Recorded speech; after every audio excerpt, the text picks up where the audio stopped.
All right, what's up, guys? Caribou back with another video.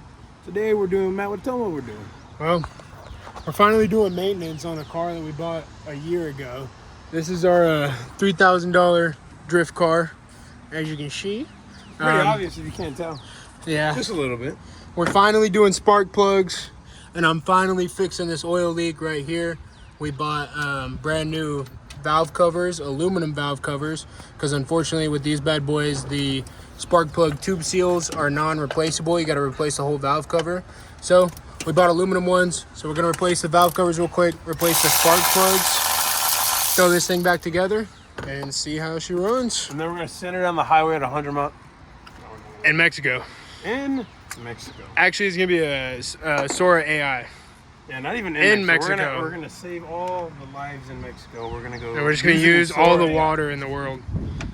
Alrighty, guys. So the guy at AutoZone, never go to AutoZone. Go to O'Reilly's. I don't know why. I went to AutoZone because it was closer, but it is what it is. Sold me the wrong spark plugs. Now we got the right ones.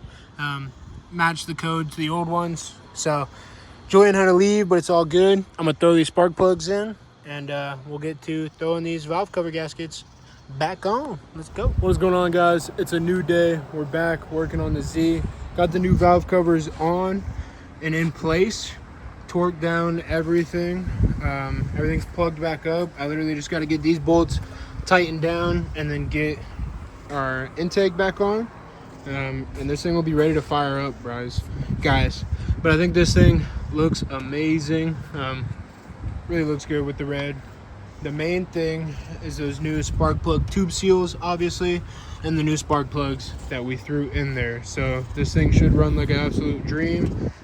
We got to do a couple heat cycles on it with the new gaskets, because I did end up replacing the gaskets again, even though I did it recently. So I'm gonna let it warm up once we get everything finished for a good while, shut it off, let her cool down, and then do that a couple times before I actually drive her, and just make sure we have no leaks. And then, yeah, guys, be good to go. Well, guys, now we have a different problem. I don't know if you can hear that.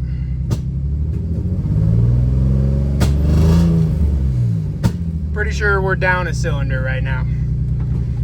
She's misfiring now. She's running like shit. Backfiring like crazy. I don't know if it's a vacuum. She starts, and two, we have our valve covers in, and we have no leakage that I can see.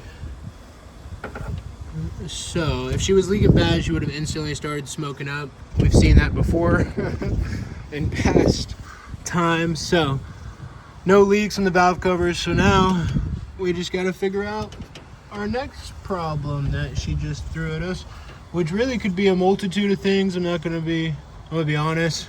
There's a lot of lines and stuff on here that are really old and cracked to shit. I also bought my spark plugs from AutoZone, which I shouldn't have done. I should have gone to O'Reilly's. They sold me the wrong spark plugs the first time. Went back, got the right ones, but who knows, maybe one of them's not firing right or wasn't spaced correctly, or who knows, because I just got everything bolted back up all pretty. And now we're gonna be taking her apart again to try to figure out this issue. So it is what it is. At least she runs, she starts, and we have the last oil leak finally fixed. All we have to do now is fix this misfire, fix the start issue, which I know is just a sensor, and this is most likely either the spark plugs I just bought, which would suck, or one of these hoses that I just reinstalled and was cracked. So yeah, but we got pretty new red valve covers, so yay. That's Caribou tuning, guys. I mean, that's what this is all about. That's why I bought this car. I mean, I have the dream, not the dream, I will one day have the greatest performance shop of all time. And you're looking at me right now, you're like, God, you can't even do this shit. Well, let me tell you, I went to school for business, okay? I'm not a mechanic, I'm not gonna lie, I'm not an engineer. I'm good with this stuff, I know what I'm doing, but you know, that's why we have Julian. He's literally going to school to be a mechanical engineer. So that's why we have our partners. That's why we have Julian, my best bud. That's why we started Caribou. But one day we will be there, guys. This Z will look completely different one day. But right now, this is how she sits, and she has a misfire. So, love you guys. Peace out. We fixed the misfire. It was actually a super easy fix, and obviously a mistake on my part, which I kind of figured, but super easy mistake. And if you own a VQ, probably one you can run into too.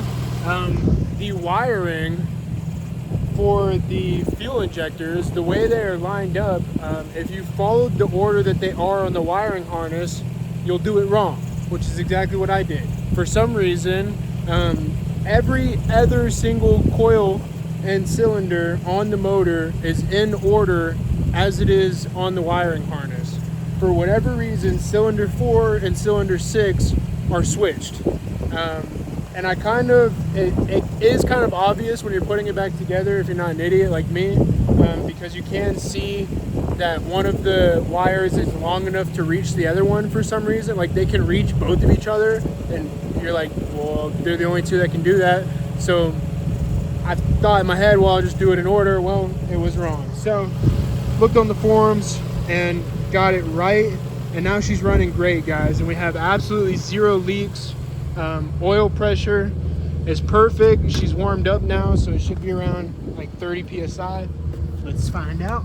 Oh yeah, oil pressure is perfect. She's warmed up, and guys, she sounds amazing. New spark plugs, new valve cover gaskets, a bunch of new sensors, man. We've done so much to this car. I've said this before, but it really doesn't look like it.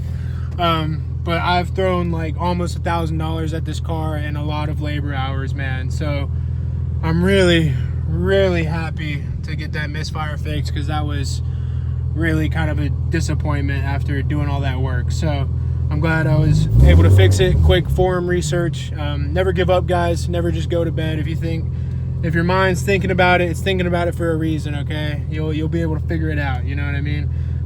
But we did it. We got it running. All we have now is that stupid start issue, which I'm almost for certain is the crankshaft positioning sensor.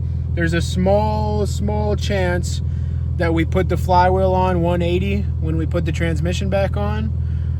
I don't think that's the case, because I don't think the car would be running as good as she does and as she has been. So I really think it's just the crankshaft positioning sensor that's getting an intermittent signal, and that's why it's taking a little bit longer to start. But whew, Caribou tuning, I love y'all. I'm tired, bro. It's 10 p.m. I haven't even eaten dinner. I got off work and just started working on this thing because I really wanted to just get her buttoned up and put back together. So that's why, man, when I started her and she was misfiring, I was really disappointed, but we got it figured out. So Caribou tuning, that's what it's about, man. Love y'all. See y'all in the next one.